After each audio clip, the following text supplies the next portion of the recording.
Police ও RAB. মাঠে রয়েছেন বিভিন্ন গোয়েন্দা সংস্থার সদস্যরাও।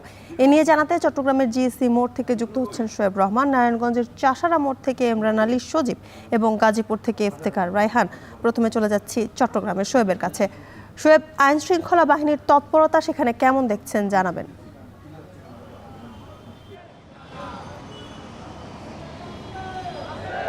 জ্যোতিকা, ভোর থেকেই সড়কে আইন শৃঙ্খলা বাহিনীর তৎপরতা দেখার মতো ছিল, তবে বেলা বাড়ার সাথে সাথে সেই তৎপরতা দৃশ্যত কিছুটা কমেছে বলে মনে হচ্ছে। আমরা নগরীর বিভিন্ন স্থানে ঘুরছি সকাল থেকেই।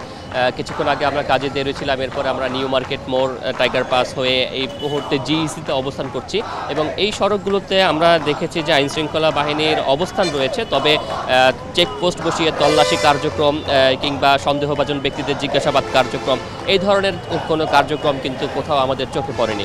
এবং এই মুহূর্তে আমরা জিইসিতে অবস্থান করছি, এখানেও কিন্তু আইন শৃঙ্খলা বাহিনীর কিছু সদস্য অবস্থান করছেন, তবে তারা কিন্তু নিয়মিত যে ট্রাফিক দায়িত্ব সেগুলোই তারা পালন করছেন। তবে দেখার মতো যে বিষয়টি ছিল সেটি হলো যে প্রতিটি গুরুত্বপূর্ণ মোড়ে আমরা দেখেছি যে বিএনপি এবং অঙ্গ সংগঠনের যারা নেতাকর্মীরা রয়েছেন তারা অবস্থান করছেন এবং সকাল থেকেই কিন্তু তারা অবস্থান করছেন।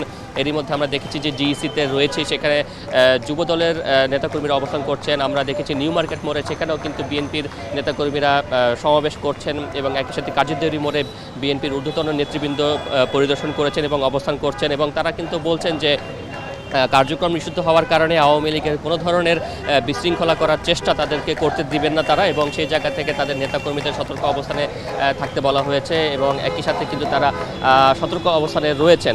এবং আইনশৃঙ্খলা বাহিনীর ভাষ্য, তারা পোশাকের পাশাপাশি বিভিন্ন জায়গাতে অবস্থান যেমন নিয়েছেন, তেমনি একই সাথে কিন্তু তারা বিভিন্ন গোয়েন্দা সংস্থার সদস্য যারা রয়েছেন তারাও কিন্তু মাঠ পর্যায়ে তথ্য সংগ্রহ করছেন এবং কোথাও যদি কোনো ধরনের ঝুঁকি তৈরি হয় সেখানে তাৎক্ষণিক ব্যবস্থা নেওয়ার মতো অবস্থান কিংবা সেই ধরনের প্রস্তুতিও কিন্তু তারা রেখেছেন। এবং তারা বলছেন যে এই মুহূর্তে তাদের কাছে এমন ধরনের ঝুঁকিপূর্ণ কোনো তথ্য নেই এবং আমরা দেখেছি সড়কে পুলিশের পাশাপাশি বিভিন্ন জায়গাতে র্যাব সদস্যরা অবস্থান করছেন এবং র্যাব সদস্যের পাশাপাশি এপিবিএন সদস্যদেরও আমরা কয়েক জায়গাতে দেখেছি।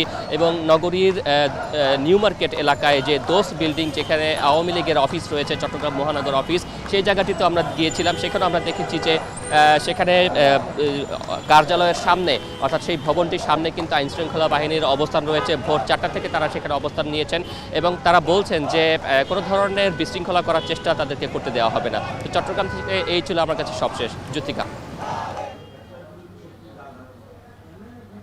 এবার যাব নারায়ণগঞ্জে ইমরান আলী সজীবের কাছে। ইমরান, কার্যক্রম নিষিদ্ধ আওয়ামী লীগের কোনো মিছিল মিটিং দেখেছেন কিনা এখনো পর্যন্ত?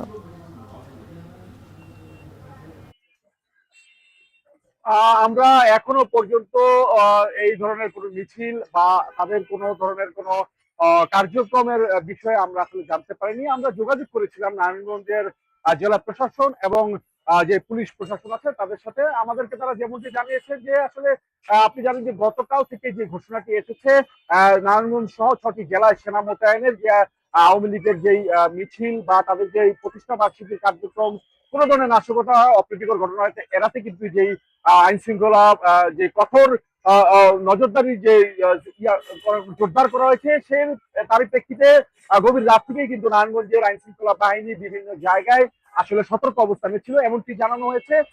যা আরো যে বিষয়টি জানানো হয়েছে, নারায়ণগঞ্জের প্রতিটি উপজেলায় অতিরিক্ত পুলিশ মোতায়েন করা হয়েছে 2টি ভাগে, দিন এবং রাতে।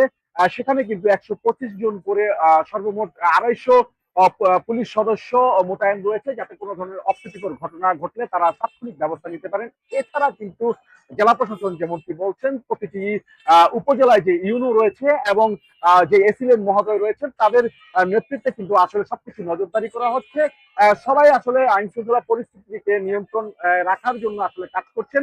তবে এখনো পর্যন্ত আমরা নারায়ণগঞ্জে কোনো ধরনের মিছিল মিটিং বা কোনো ধরনের কোনো কিছু খবর আমাদেরকে আইন শৃঙ্খলা বাহিনী জানাতে পারেনি। তবে যেটি বলছেন যে তারা বিভিন্ন অভিযানের মাধ্যমে বেশ কয়েকজনকে তারা গ্রেফতার করেছেন, তাদের মধ্যে বিভিন্ন ধরনের আসামি রয়েছেন। এর মধ্যে থেকে বাছাই করে হচ্ছে যে আসলে নাশকতার পরিকল্পনা বা নাশকতার সাথে সংযুক্ত আছে কিনা এরকমও তারা যাচাই বাছাই করছেন। এছাড়া কিন্তু সেনাবাহিনীর টহলও আমরা দেখেছি, যে ভোরে আমরা যেমনটি দেখেছি যে সেনাবাহিনী নারায়ণগঞ্জের যে সড়কগুলো রয়েছে, বিশেষ করে ঢাকা নারায়ণগঞ্জ লিংক রোডে দেখা গিয়েছে এবং চাষারা যে বিবি রোড সহ বিভিন্ন সড়কগুলো, সেখানে কিন্তু সেনাবাহিনীর টহল জোরদার করে দেখা গিয়েছে। এছাড়া বিভিন্ন জায়গায় কিন্তু পুলিশকে আমরা দেখেছি যে চেকপোস্ট পরিচালনা করছে। তো সব মিলিয়ে র্যাবেরও আমরা কিন্তু দেখেছি যে তাদের টহল কার্যক্রম। তো সব মিলিয়ে এই ছিল নারায়ণগঞ্জের আইন শৃঙ্খলা পরিস্থিতি। এবার যেতে চাই ইফতেখারের কাছে। ইফতেখার, আমরা চট্টগ্রাম এবং নারায়ণগঞ্জের খবর শুনছিলাম, গাজীপুরের কয়টি স্থানে টহল কার্যক্রম পরিচালনা করছে আইন শৃঙ্খলা বাহিনী?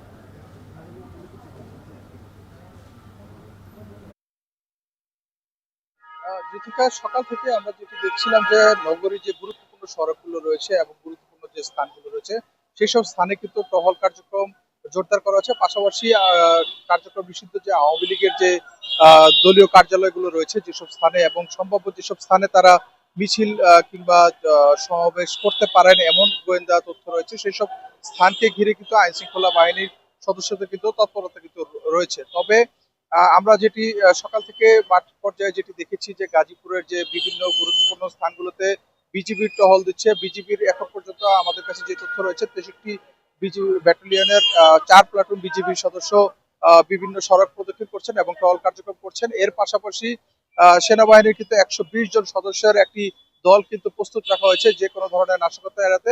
পাশাপাশি সড়কের গুরুত্বপূর্ণ স্থান এবং মোড়ে মোড়ে কিন্তু আমরা দেখেছি যে পুলিশ এবং গোয়েন্দা সংস্থার নজরদারি রয়েছে এবং এর পাশাপাশি যারা সরকারি এবং রাজনৈতিক দল বিএনপি অঙ্গ সংগঠন সহ এনসিপির অনেক নেতাকর্মীও কিন্তু বিভিন্ন গুরুত্বপূর্ণ স্থানগুলো কিন্তু তারা কিন্তু সতর্ক অবস্থানে রয়েছেন। তারা যেটি বলছেন যে যে কোনো ধরনের নাশকতা পরিকল্পনা যেন এই গাজীপুরকে ঘিরে না হতে পারে সেজন্য তারা তৎপর রয়েছেন। এবং গত পরশু যেহেতু কার্যক্রম নিষিদ্ধ আওয়ামী লীগের একটি সংগঠন যুবলীগের ব্যানারে একটি মিছিল হয়েছে এবং সেই মিছিল থেকে পুলিশকে লক্ষ্য করে হুমকি দেওয়া হয়েছে। সেই ঘটনায় কিন্তু দুটি মামলা হয়েছে, একটি বাসন থানায় একটি সদর থানায় এবং এই দুটি মামলায় গতকালকে পর্যন্ত প্রায় 30 জনকে গ্রেপ্তার করা হয়েছে আওয়ামী লীগের। এবং গতকালকে রাতভরও কিন্তু নগরীর বিভিন্ন এলাকায় কিন্তু অভিযান পরিচালনা করা হয়েছে। আওয়ামী লীগের নেতাকর্মীদের বাড়িতে বাড়িতে কিন্তু তল্লাশি করা হয়েছে। তবে কতজনকে গ্রেপ্তার করা হয়েছে সেটি কিন্তু এখন পর্যন্ত আইন শৃঙ্খলা বাহিনীর পক্ষ থেকে জানানো যায়নি। তবে আজকে সকাল থেকে যেটি রয়েছে নগরে কিন্তু স্বাভাবিক কার্যক্রম কিন্তু চলছে, যানবাহনও চলাচল করছে, কোথাও এখন পর্যন্ত বড় ধরনের কোনো অপ্রীতিকর ঘটনা কিন্তু তথ্য কিন্তু পাওয়া যায়নি এবং নগরবাসীও কিন্তু একেবারেই স্বাচ্ছন্দ্যে কিন্তু তাদের স্বাভাবিক কাজকর্মগুলো সেগুলো কিন্তু পরিচালনা করছেন। তবে সাধারণ মানুষের মধ্যে এক ধরনের উৎকণ্ঠা রয়েছে এই যে কার্যক্রম নিষিদ্ধ আওয়ামী লীগের যে প্রতিষ্ঠা বার্ষিকী ঘিরে হঠাৎ করে কোথাও কোনো ধরনের বিশৃঙ্খলা হতে পারে এমন একটি সংখ্যা কিন্তু তারা করছেন। সেজন্য কিন্তু আইন শৃঙ্খলা বাহিনীর পক্ষ থেকে কিন্তু আশ্বস্ত করা হচ্ছে যে নগরবাসীকে যে তারা প্রস্তুত রয়েছেন, তারা জনগণের নিরাপত্তার জন্য প্রস্তুত রয়েছেন এবং কোনো ধরনের অপ্রীতিকর ঘটনা ঘটবে না বলেও তারা কিন্তু প্রত্যাশা করছেন। সবকিছু মিলিয়ে বলা যায় যে গাজীপুরকে কিন্তু যেহেতু গাজীপুরকে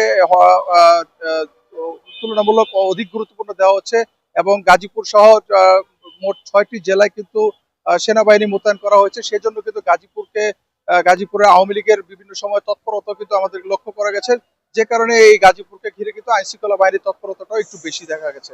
তো এই ছিল আমার কাছে গাজীপুর থেকে কার্যক্রম নিষিদ্ধ আওয়ামী লীগের কর্মসূচি ঘিরে আইন শৃঙ্খলা বাহিনীর সতর্ক অবস্থানের সবশেষ তথ্য। কার্যক্রম নিষিদ্ধ আওয়ামী লীগের প্রতিষ্ঠা বার্ষিকী ঘিরে দেশের বিভিন্ন জায়গায় সতর্ক অবস্থানে রয়েছেন আইন শৃঙ্খলা বাহিনী, সেই খবর জানাতে যুক্ত ছিলেন সহকর্মীরা।